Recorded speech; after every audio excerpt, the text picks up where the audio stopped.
Serration, Split Chamber, Hornet Strike, Lethal Torrent, Primed Point Blank? Oh my. Hello there, I'm the Habitual Nerd, and I'd like to talk to you about a little video game called Warframe and the concept of a meta. Now, meta, short for metagaming, is something you see quite a lot in a lot of online games, especially like MMOs and MOBAs like Dota or WoW. And it's basically a playstyle choice where you maximize your tactics and efficiency. But for me, there's a kind of corner of the playstyle triangle that's been cut off by metagaming, and that's the fun aspect. You only need to look at build videos to see everyone referencing the same 2 or 3 mods for every single weapon in Warframe. And you know, why wouldn't you? You get a free 160% damage or 120% multi-shot. Why would you ever not want that as part of your weapon? And this has become quite a cemented part of the Warframe meta. And DE is very much stamping down on this homogeneity of these standard mods that appear in every single weapon. The concept of this meta is anathema to what DE want and to what I want personally from the game. Another problem with having 2 or 3 standard mods on every single build is that the weapons don't really feel like themselves without these mods installed. I mean, I don't really know how much I'm going to enjoy a weapon until I put on my multi-shot and my damage mods. And that's before I even get to any kind of variety with the elemental combos or anything. The weapons just aren't fun to use between rank 0 and 10. Now, this is somewhat mitigated by stance mods on melee weapons. They could provide a kind of buffer to your capacity drain, and that allows you to get more variety, more variable mods on quicker. So you can get your elemental combos quicker, you can get your fury quicker. But even still, once the weapon is at rank 30, you still have the same mods every single time. But you still have that initial grind to fit on the standard mods before you can even do anything interesting with the weapon. And that puts off a lot of players from farming. I mean, if I've got a rank 30 weapon that performs adequately at kind of high-ish levels, then why would I farmer it? If I'm fine with what I've got already, then what's the point in me deliberately making my weapon not fun anymore by resetting it to rank 0 to 10? Where I just can't kill anything. I'm just hitting things with a rubber mallet, essentially. Grinding just isn't fun. Now, DE, and they're stamping down on this homogeneity of the meta.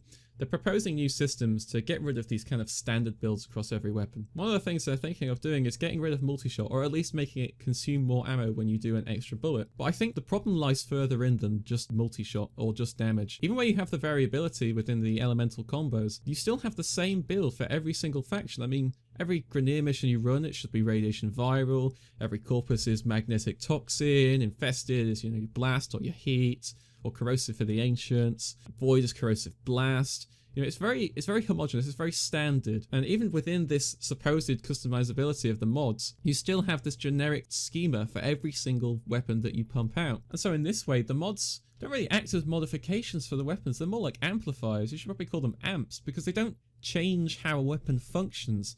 They just amplify the DPS in certain areas, and that's the only thing they do. Now, some people might lambast me for pointing out the Call of Duty franchise as my inspiration for this, but I remember back to the Modern Warfare 2 days where I would run around with what was essentially supposed to be a heavy-duty, lie-down-and-shoot 50 cal Barrett sniper rifle. I put a tiny little ACOG scope on it and run around as if it was like a one-shot shotgun, and that was so much fun. I felt unique in what I was doing. No one else had thought of putting a tiny little scope on a massive sniper. It was my build. It was the way I built the weapon. And this is something that the meta is really stagnating in Warframe. The concept of our weapons being unique to us, we're building them in our ways. I mean, you look at Mogama's videos and he always says, this is my build, this is what I do, you don't have to follow this. But realistically, it's efficient. He's picked those mods because they are the way to play that weapon. I think a really interesting point of discussion would be the recently released Exilus slots for Warframes. Now, when these were announced, I was over the moon. I thought this was absolutely fantastic. We've got a way of customizing our Warframes that doesn't detriment any other mods. We don't have to take off an efficiency mod to have sprint instead. Now, I can just make my Zephyr run super fast, or have my Banshee make shockwaves when she lands, at no cost to the effectiveness of my Warframe or the playstyle I use. And of course, this is the biggest missed opportunity by DE, because they put it behind a grind wall, where you have to unlock it with an Exilus adapter, which either costs 2 whole former to make, alongside other things, or you can buy it with plat. And you look back to the Call of Duty franchises, and they've never penalized you for wanting to customize your build or be creative. We should be encouraging players to take the incentive and make their own builds and come up with fun, creative ways of playing the game, rather than punishing them for wanting to have a bit more sprint speed. And the biggest fault, I think, is the fact that the costs drain. If you put on a rush in your Exilus slot, it drains from your Warframe, and you've got to grind that Warframe again and again and again to get through the formers, to polarize your slots, to be able to fit on that rush, which in the end does take away from your drain. And so the idea I'd like to propose would be attachments in Warframe weapons. And this, I think, is quite in keeping with the lore of the Warframe universe. I mean, we're lone Tenno orbiting around various planets in our Lisette.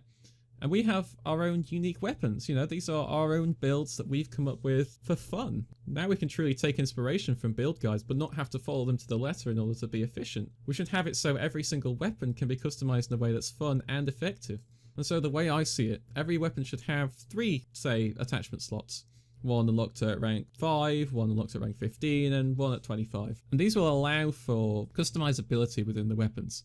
Now, this isn't to say that regular mods should be allowed to be attached to these slots, or even the existing mods are now given a special symbol similar to the Exilus mods that can fit in the Exilus slot. But these are specific modifications that fit as attachments. These are brand new. Maybe some old mods can be converted into attachments, I don't know, but these are completely different. And these don't just amplify the damage or change how a weapon fires, but fundamentally change how the weapon works. Say, for example, I take this Soma Prime. One way I could upgrade this weapon with attachments would be, say, in one attachment slot have an extended clip to keep things simple, or say in the second slot I might have, I don't know, ferrite coated rounds that have a separate chance on top of your status chance to proc fire damage. This opens up ways for procs to be used kind of tactically. You almost never see a lightning proc because it's always comboed with something else to make a different element, and that's the thing that procs.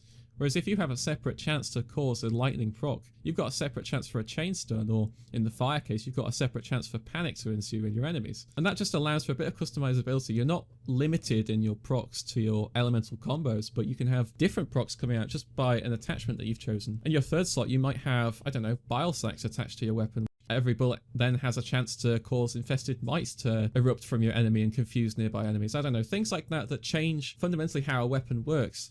You could even have, I don't know, ball bearing rounds, so every bullet has a chance to rebound off enemies similar to the Atomos' secondary fire. Furthermore, one idea would be to have every attachment having 3 different levels, so the rank 5 attachment slot would power attachments up to level 1, and the rank 15 would power it up to level 2, so you get that kind of progression, but also you can combine the mods in different level combinations to get different weightings of different effects, so you could have someone who prefers the lightning proc over the ammo capacity, or someone who prefers the chance of infested mites spawning. And this just allows for further customizability and for our builds to be truly unique to us. I'm almost thinking loadout style, the game where you can literally combine anything to make any kind of weapon and see how functional it is. And of course this would need to be balanced like everything else, but now we don't always have to be about the DPS of the weapon. We can talk about the functionality, the fun aspect of it. Who doesn't want a Snipetron that spawns, I don't know, mini lotuses to fight for you? And sure, there might still be some kind of meta involved in, you know, which attachments are more functional. But at least this allows for a bit more creativity in the builds, rather than just having, oh, use this elemental combo for this faction, and also use all these damage mods. This allows you to change the way the weapon works and truly modify the weapon rather than just augment it. I'm thinking almost in terms of the Warframe augments, you know, there's a mod for Energy Vampire for Trinity that causes excess energy to go into overcharged shields, which just completely changes how you want to use Energy Vampire. And this is similar.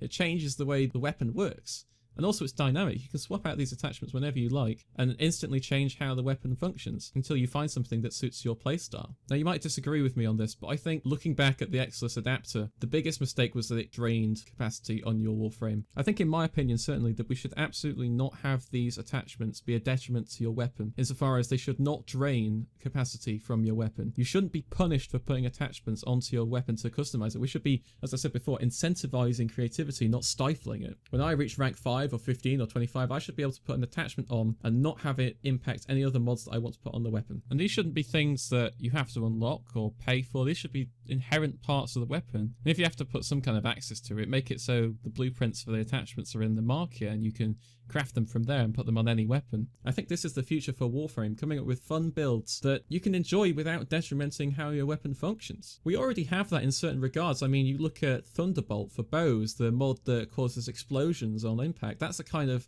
almost attachment that I would have in these attachment slots. And of course no one would dare to use it because it takes away from other slots that would be more useful for heavy caliber maybe, or some kind of elemental combo. But now you can have this in a separate slot to make your weapon, you know, shoot exploding arrows. Who doesn't want that? I really think the gameplay experience of Warframe would be improved by this system. It would somewhat mitigate some of the grinding aspects of forming a weapon, because from rank 5 you've got a fun new attachment you can play with. And furthermore, this completely answers the idea of an easy mode of Warframe being the, you know, the Rhino Prime, Carrier Prime, Bolter Prime. This allows for different builds and all weapons to be viable. And you might be sitting there thinking, well yeah, any weapon can be viable if you give it enough former. But that's precisely the point. You shouldn't have to grind for hours and hours and hours just to get your Bratton up to scratch. Give it a fun little attachment and you can use it anywhere and have fun while doing it. And you might say, well, we've already got different weapons that function differently. You know, we've got the Cool Star, which shoots a rocket which bursts into little bouncing grenades. We've got the Phage, which shoots out little beams that coalesce to make one big beam. And I think, yeah, sure we do, but there's a reason none of those are used, because everyone's going with the same meta of all the weapons that work. I mean, you go into a raid, you have 4 corrosive projections and everyone else takes viral damage. But there's a reason no one takes weapons like that into kind of end game or even late-ish game, because they're just not functional. Why ever take the Wraith Twin Vipers when there are better dual bullet hoses as secondaries out there?